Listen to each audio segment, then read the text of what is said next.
Bienvenidos a la última agenda económica PM de esta semana. Obviamente con la tragedia en Valparaíso, por los incendios y también por la muerte del expresidente Sebastián Piñera, hemos tenido pocos programas durante esta semana, pero lo retomamos ahora este viernes. Y con el dólar, puede haber pasado desapercibido, pero el tipo de cambio poco a poco se acerca a 1.000 pesos. ¿Saben en cuánto cerró este viernes? 972. Desde en febrero ha subido casi 40 pesos. ¿Por qué? Por las tasas de interés local y de Estados Unidos y también por la baja en el precio del cobre. Francisca Suárez nos explica estos fenómenos y si podría llegar a 1.000 pesos. Preocupación generó el alza del dólar durante esta semana.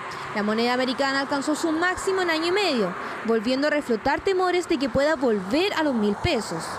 El IPC salió mayor a lo esperado, ya por lo que generó un movimiento bajista de casi 5 pesos en el dólar, llegando a cotizar a 947 pesos.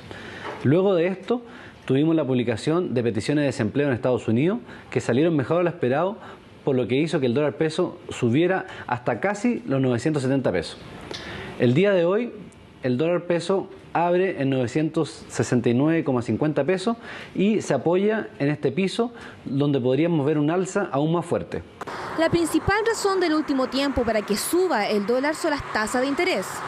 La robustez que ha tenido la economía estadounidense y los comentarios de Jerome Powell, presidente de la Reserva Federal, sobre la mantención de la tasa allá, en contraste con nuestro país, donde hemos visto fuertes recortes por parte del Banco Central.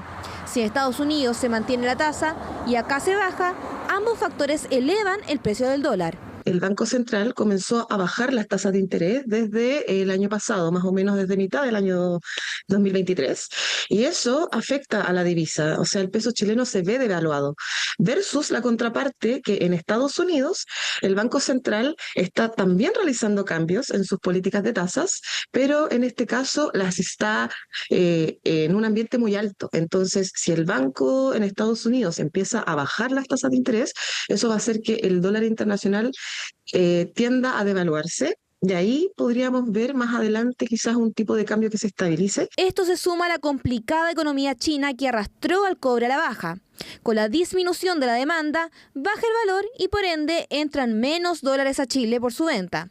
Y si hay menos dólares, también es un factor para que suba su precio. Sin lugar a dudas, el descenso que señala el cobre durante las últimas jornadas determina un pesimismo sobre la moneda local por la estrecha relación que estos sostienen históricamente.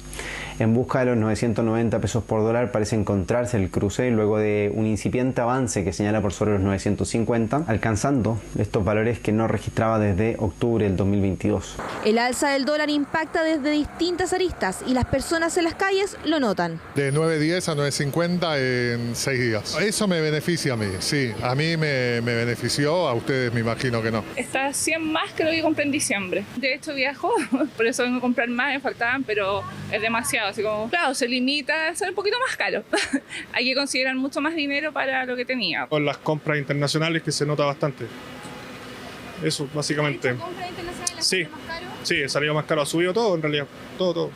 Según todos los analistas, el dólar seguirá en estos valores en los próximos días. Y si sigue subiendo el dólar, va a afectar a la inflación, que fue otro tema muy importante en materia económica durante la semana, especialmente a partir del jueves que conocimos el IPC de enero. Revisamos los últimos IPC mensuales. Ya ha habido harta volatilidad. Nos vamos a centrar en los últimos 3. Exacto, le pedimos a Carla que se centre en los últimos 3 datos. Porque fíjense, el 0,7% pero en color morado es de noviembre de 2023. 0,7% de alza. Luego en diciembre, sorpresa, caída de 0,5%. Y luego, como conocimos el jueves temprano, 0,7% de alza en enero. Ahí debutó la nueva canasta del Instituto Nacional de Estadísticas. Pero ¿por qué quiero mostrarles la última parte de esta gráfica? Demuestra la volatilidad que ha tenido el IPC en los últimos 3 meses. 0,7 de alza en noviembre, 0,5 de baja en diciembre, 0,7 de alza en enero. Bueno, ¿cómo recibió el mercado el IPC del primer mes de 2024. ¿Cómo eso puede tener influencia en la tasa de interés en los próximos meses? De hecho, la próxima reunión del Banco Central es en abril y de acá a abril vamos a conocer 2 IPCs más, el de febrero y el de marzo. Bueno, todo lo explica Orlando Silva en la siguiente nota. La inflación comenzó 2024 tomando por sorpresa al mercado. Mientras las proyecciones apuntaban a un alza entre 0,2 y 0,5%, finalmente el IPC de enero fue 0,7%, radicalmente distinto a la baja de 0,5% que se registró en diciembre. Cuando miramos el total de productos de la canasta, tenemos una alza bastante generalizada de precios. Está, por ejemplo, incidiendo como producto principal gasto común. Y el gasto común está vinculado a los ajustes de precios que se hace en el mes de diciembre, porque estamos cobrando, ¿no es cierto?, enero, que se cobra el mes retroactivo de diciembre en gastos comunes. Entonces, tienes una serie de distintos fenómenos vinculados a los ajustes de precios que hacen las empresas también en cambio de año. Justamente la división Vivienda y Servicios Básicos destacó por las alzas, donde además de los señalados gastos comunes, también subió la cuenta de energía. Alimentos y bebidas no alcohólicas se elevaron nuevamente. El pollo, las bebidas gaseosas, la carne y el pan, cereales, harinas y pastas. Todos subieron. También tuvimos descenso en 2 divisiones, que fueron la división de vestuario y calzado y de transporte en este mes de enero. En esa división justamente destacaron las bajas en distintos tipos de transporte aéreo y también en las gasolinas. Aunque en este último ítem se da una paradoja, esa tendencia a la baja en los precios se cortó este mismo jueves, ya que las bencinas de 93 y 97 octanos subieron 28 pesos por litro y el diésel 16. Y todo indica que seguirán subiendo. Esto principalmente provocado por un alza en el precio internacional del petróleo que ha llegado a los $80, la depreciación del tipo de cambio que está en torno a los 950 pesos y además la acumulación de los subsidios que ya son entre 50 a 45 pesos. Además, el panorama no es nada auspicioso y se espera un alza en las siguientes 3 semanas a fin de mes. Es decir, en 3 semanas más volverán a subir y el gran responsable es el dólar, que registró nuevas alzas y este jueves cerró en 965 pesos, el mayor valor en año y medio. Pero pasemos a las buenas noticias. Este IPC tiene una particularidad, es el primero que se elabora con la nueva canasta de precios de referencia que se actualiza cada 5 años. Esto genera una doble lectura de la inflación anual. El 0,7% en enero significa que la inflación acumulada de los últimos 12 meses bajó a 3,8%. Sin embargo, si se aplicara la nueva canasta de forma retroactiva, la baja es aún mayor. La cifra que surge de variación anual es de 3,8%. Por lo tanto, sigue bajando, ¿cierto?, respecto del 3,9% del mes anterior. Sin embargo, la inflación en un año medida por la nueva canasta es considerablemente inferior. En lugar de ser 3,8%, es 3,2%. Por ejemplo, si en marzo de 2022 el IPC con la canasta antigua subió 1,1%, con la nueva canasta habría sido solo 0,7%. Si extendemos este ejercicio a los últimos 12 meses, hoy la inflación anual estaría en 3,2%, rozando el objetivo del Banco Central. Es decir, no está comprometida esta meta por parte del Banco Central, con esta inflación alta de enero incluso. El Banco Central se va a reunir en abril próximo y según nuestras proyecciones, cuando el Banco Central se reúna para tomar la decisión de política monetaria, podría tener la inflación total en torno a la meta de 3%. Es decir, ya va a haber cumplido probablemente su meta. De hecho, si uno excluye el precio de los alimentos y la energía, que tiende a ser el más volátil en el tiempo, se mueve mucho, está en 3% de variación anual. Eso quiere decir que la variación a la que se le llama inflación core ya está en la meta del Banco Central del 3%. Por lo tanto, es de esperar que el Banco Central continúe bajando las tasas de interés. Tasa que ahora está en 7,25% y que según el Banco Central llegará a 4% hacia el segundo semestre de este año. Entiendo que enreda bastante que se hable de que una inflación anual medida con la canasta antigua está en tanto porcentaje y con la nueva canasta está un poco menor. Vamos a intentar nuevamente explicarlo para que ustedes lo entiendan cabalmente. Esta es la inflación anual. siempre les reitero, la inflación anual es los últimos 12 IPC sumados. Así de simple. Y así ha sido la tendencia del último tiempo, con una gráfica constantemente a la baja, esa curva. Y eso es lo que permite que el Banco Central baje la tasa de interés. Carla, nuevamente te pido que nos centremos en los últimos 3 números, porque en noviembre la inflación acumulada anual 4,8%, en diciembre 3,9% y la que conocimos el jueves 3,8%. Y aquí nuevamente la explicación. Sí, en los últimos 12 IPC, incluyendo el de enero, y todos para atrás, aplicáramos la nueva canasta que aplica el INE, si se aplicara retroactivamente, ese 3,8% que vemos al final, con letra roja, sería 3,2%. Nuevamente, con la nueva canasta del INE, que debutó en enero, si se hubiera aplicado 11 meses atrás, tendríamos una inflación anual en 3,2%. Espero se haya entendido. Y eso obviamente permite que el Banco Central siga bajando la tasa de interés, que lo va a seguir haciendo prácticamente sin parar durante todo el año. De hecho, el mismo ente emisor ha dicho que espera que la tasa de interés, que ahora está en 7,25, esté en 4% durante el segundo semestre. Bueno, esta es lo que le queríamos presentar en esta primera parte de la agenda económica PM de este viernes. Porque la segunda vamos a seguir mostrando algunas cosas del legado económico, sobre todo del expresidente Sebastián Piñera, y que lo llevamos con algunas gráficas que hemos preparado y conversaciones que tuvimos durante la agenda económica de esta semana, una vez que conocimos la tragedia. Lo vemos al regreso de la pausa, acá en Agenda Económica.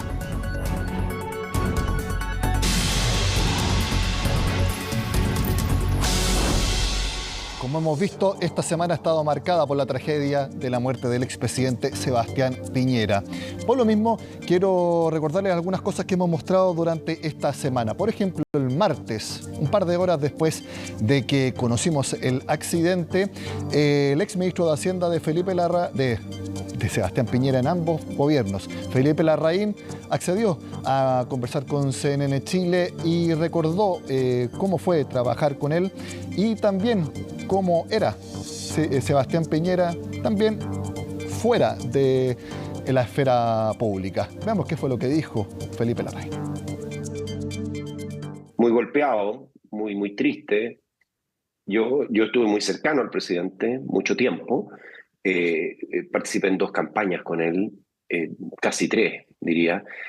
Y luego fui su ministro en 2 ocasiones y también fui su amigo. Por lo tanto, mis primeros sentimientos son como amigo, como persona, por supuesto como presidente, como líder. Cada vez que tenía una cosa que discutir, una duda, 2 opciones, 2 caminos, de los cuales no tenía seguridad de cuál seguir, yo atravesaba a La Moneda, bajaba de Teatino 120, piso 12, me iba a La Moneda a conversar con el presidente, y él primero le gustaba la parte analítica. A ver, vamos al análisis del tema. Entonces yo le planteaba mi análisis y le quiero decir que el 99% de las veces estuvimos de acuerdo, que teníamos una relación de mucha confianza. Yo me sentí muy apoyado por el presidente. Él confiaba mucho en el trabajo que estábamos haciendo en Hacienda y por tanto, para mí esta idea de tener un presidente que además sabía kilos de economía y que confiaba en uno, era un privilegio. Recuerdo también lo primero que nos tocó cuando, incluso antes de llegar al gobierno, es empezar a trabajar en la reconstrucción, en la emergencia, el terremoto. Yo recuerdo que nos reunimos ese mismo día 27 de febrero. Nosotros no dejamos de lado el programa de gobierno por el hecho de tener que entrarle de lleno como principal prioridad a la reconstrucción del país. Repasemos los números de crecimiento del país mientras Sebastián Piñera fue presidente de la República. Partimos en el, lógicamente, primer mandato entre 2010 y 2014. ¿Cuál fue el promedio de crecimiento del país en esa época? 5,4%. El primer año, 5,8% de crecimiento. El segundo, el mejor de toda su administración, tanto la primera como la segunda, 6,3% de avance del PIB. 2012 casi lo mismo, 6,2%, y finalmente 2013, 3,3%. Todo eso da un promedio de 5,4%.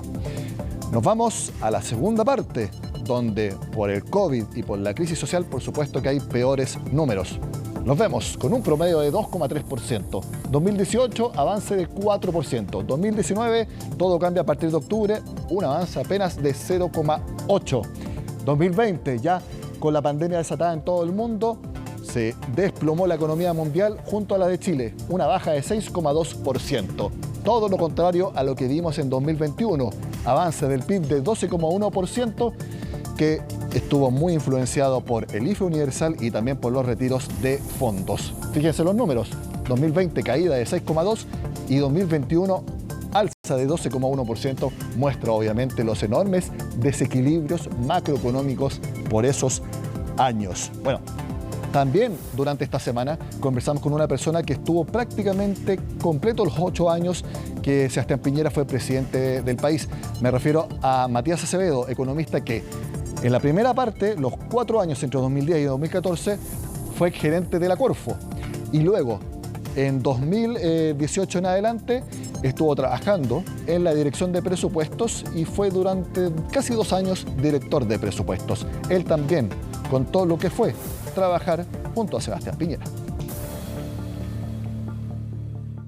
Así es, bueno, ahí el objetivo era que Chile fuera un país de emprendedores. Y para tener un buen emprendimiento, en primer lugar se necesitan buenas ideas que las aportaba el emprendedor. Y en segundo lugar, algo que tú mencionabas en la primera parte del programa, una economía que crezca. No solamente generar las condiciones para que se crearan las empresas, sino que también esas empresas que se crean tienen que vender. Y una economía que crece permite que esos emprendimientos puedan surgir, crear mejores empleos, crear mejores condiciones de financiamiento. Y finalmente, Nicolás, lo más importante, crear más empleos. Son los emprendedores los que en una economía crean empleo, y fue, creo que uno de sus principales legados fue el presidente del 1.000.000 de empleos. El director de presupuesto es probablemente la autoridad que más tiempo pasaba con el presidente Piñera, porque el director de presupuesto estaba presente en todas sus reuniones. No importaba si se hablara de recursos o no, pero siempre estaba la sospecha que podría salir, digamos, alguna pedida de recursos, y por lo tanto el presidente siempre pedía la presencia del director de presupuesto en sus reuniones. Pero los recursos son limitados y por lo tanto ahí el presidente es donde el que tiene que cortar y decidir en dónde se va a gastar esos recursos, y para eso, digamos, se requiere, digamos, mucha dedicación, mucho trabajo. Él se preocupaba mucho de los detalles. Cada persona que entraba al servicio público, y me consta, él revisaba los antecedentes, llamaba para pedir referencia. No se le escapaba ningún detalle. De esta manera terminamos la semana en Agenda Económica. Yo me despido, pero acá ya se está preparando Mónica Rincón para en 8 minutos más estar con ustedes con CNN Prime. Nos vemos.